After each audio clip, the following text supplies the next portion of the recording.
Esta é mais uma edição do Mining Talks Biblioteca. O Mining Talks Biblioteca foi criado há uns 2 anos para mostrar a biblioteca de Direito da Mineração do IBDM, o Instituto Brasileiro de Direito Minerário, que vem sendo formada há 22 anos. Hoje é a maior biblioteca de Direito da Mineração do Brasil, uma das maiores do mundo, se não for a maior.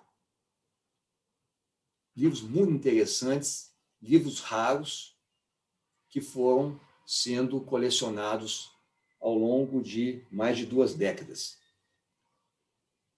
E para conversar conosco hoje, nós temos o prazer de trazer o Dr. Marcelo Sassur. Bom dia, Marcelo. Bom dia, doutor William. O prazer é todo meu. Prazer é nosso em conversar com você mais uma vez. Para quem não conhece o Marcelo Sassur, eu acho que são poucas pessoas, considerando que o doutor Sassur é um advogado dos bons, militante aí na área de direito penal há muitos anos. Doutor Marcelo Sassur, professor, mestre, doutor, advogado, e é o responsável pela nossa área de direito penal aqui do escritório. Cuida da parte do direito penal minerário, direito penal ambiental, também outras áreas relacionadas também com o tributário, a questão do direito penal com o setor produtivo da mineração, está cada vez mais especializado. O Dr. Marcelo Sassur é especialista nisso. Dr. Marcelo Sassur, se o senhor me permite, hoje nós falaremos sobre esse livro. Então nós temos o mesmo livro. Esse livro chama O Mínimo que Todo Empresário Precisa Saber sobre Direito Penal. Nós podemos dizer assim, que todo executivo também, não só o empresário, que é a pessoa, mas o executivo, o gestor também, sobre direito penal. E esse livro muito interessante, escrito sob a liderança do Dr. Marcelo Sassur, porque realmente ele traz a síntese, o mínimo que realmente todo empresário, todo executivo deveria saber. E o mais interessante é que ele tem um foco muito específico para a cadeia produtiva da mineração. Então, ele trata aqui do crime de usurpação, que é uma coisa interessante. Sassur, conta para nós como foi a ideia de produção desse livro, de elaboração dele. Doutor William, a ideia de elaboração do livro parte do senhor. Foi uma demanda que o senhor... Gentileza sua. A idealização do livro deve muito ao senhor, porque foi sua ideia inicial. E veio justamente de uma perplexidade, de um espanto que o empresariado normalmente expressava ao senhor diante dos casos envolvendo a criminalidade empresarial, a criminalidade de empresa. Num sinal de amadurecimento da democracia brasileira, hoje a gente não pode mais falar que o direito penal só atinge aqueles marginalizados, os mais pobres, os excluídos socialmente. O direito penal, ele efetivamente tem buscado cada vez mais alcançar a criminalidade dos ditos poderosos, dos influentes, dos ricos. Isso não só no meio político, mas especialmente no meio empresarial. A encerrada a Operação Lava Jato foi um marco muito importante, porque antes dela era inimaginável pensar que grandes empreiteiros, ou que grandes empresários, ou que profissionais da área de publicidade viessem a ser enquadrados em penas criminais por condutas que eram muito graves, de corrupção pública, de desvio de dinheiro, de lavagem de recursos. Isso tudo agora não é mais exclusividade da criminalidade periférica ou da criminalidade dos excluídos. É uma situação cada vez mais real e mais constante. Mas aí acaba-se tendo um outro problema.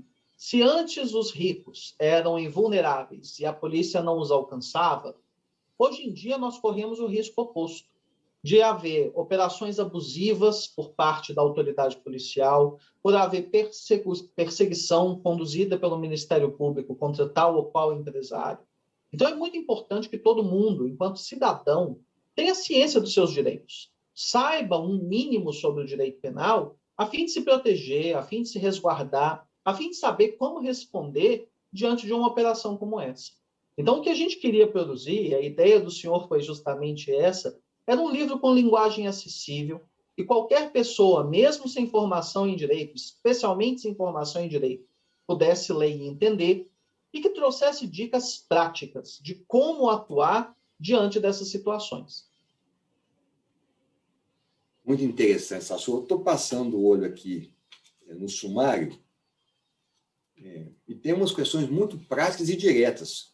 Por exemplo, um título aqui: fui vítima de um crime, e agora? Sou testemunha de um crime, e agora? Porque o empresário, de repente, chega lá, a polícia, no escritório dele, ele realmente não fica assim, meio perplexo, né? Fui acusado de um crime, e agora? Bem interessante também. Como se precaver em matéria criminal. Fala também da lei anticorrupção. Tomei conhecimento de um crime na empresa, e agora? Assunto interessante, não é? Tem aqui também sobre investigações defensivas, que é outra questão muito atual, né? As due diligências de riscos penais também para alta gerência, né? Colaboração premiada, riscos penais modernos, muito bom. Eu vou, desses itens todos, vamos falar um minutinho só sobre a investigação defensiva. Sassu, pela importância e atualidade desse tema. Muito bem. A investigação defensiva, ela hoje é uma realidade. Ela foi regulada por um provimento da OAB, o provimento número 188 de 2018. E ela diz que o advogado pode conduzir por conta própria a sua própria investigação criminal, com a produção de um inquérito, com a produção de prova técnica, com a oitiva de testemunhas, para poder apresentar depois essa prova em juízo em pé de igualdade com aquela produzida pelo Ministério Público ou pela polícia. Parece, em diversos casos, que isso seria um exagero, mas não é. Se nós estamos diante de um acusado inocente e que a gente pode produzir a prova desse fato desde logo, uma boa investigação defensiva pode evitar ou uma decisão de indiciamento no inquérito, ou uma denúncia criminal, ou mesmo uma condenação, doutor William, naqueles casos mais extremos. Então, aqui, nós costumamos dizer que investigação defensiva ela não é despesa, ela é investimento numa decisão absolutória. E se feito da maneira correta, se feito com auxílio de técnicos e de peritos, ela pode trazer um resultado extraordinário no caso concreto. Muito interessante, Sassu. Vou aproveitar aqui o nosso momento e falar também de um outro livro relacionado com esse tema. Risco jurídico da mineração. Doutor Sassu, não é do seu tema, mas houve uma época que o curso do processo minerário era coisa para técnicos. O licenciamento ambiental também era para técnicos. Atualmente, você não tem como conduzir um processo administrativo minerário ou de licenciamento ambiental sem auxílio de um advogado. Então, a complexidade das leis, das normas, a dificuldade de interpretação desses textos normativos fez com que tanto o processo administrativo minerário quanto o processo administrativo do licenciamento ambiental adquirissem também um componente jurídico muito relevante. E nesse livro aqui,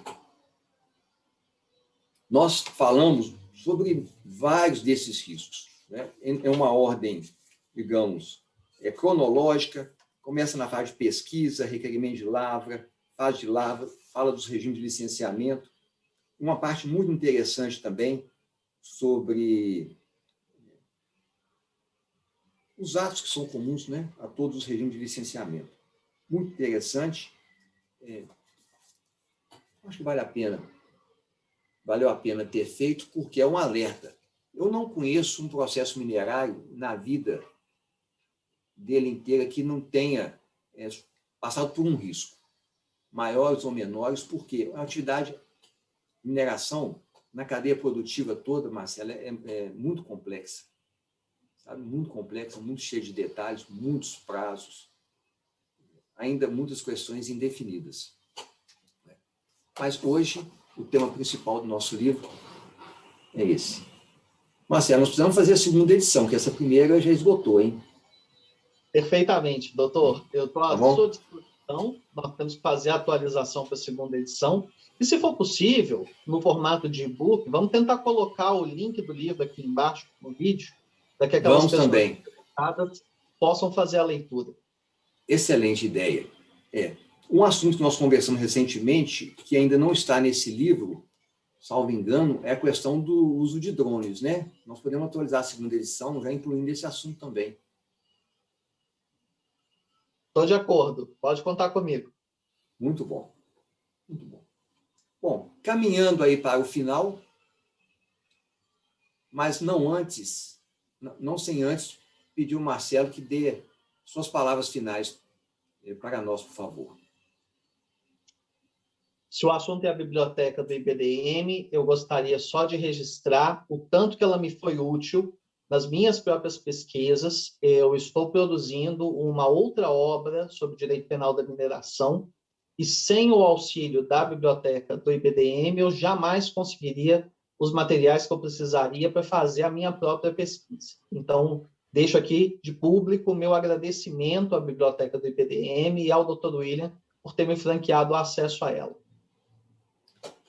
Dr. Marcelo Sassur, uma boa biblioteca com uma boa mineração é de utilidade pública.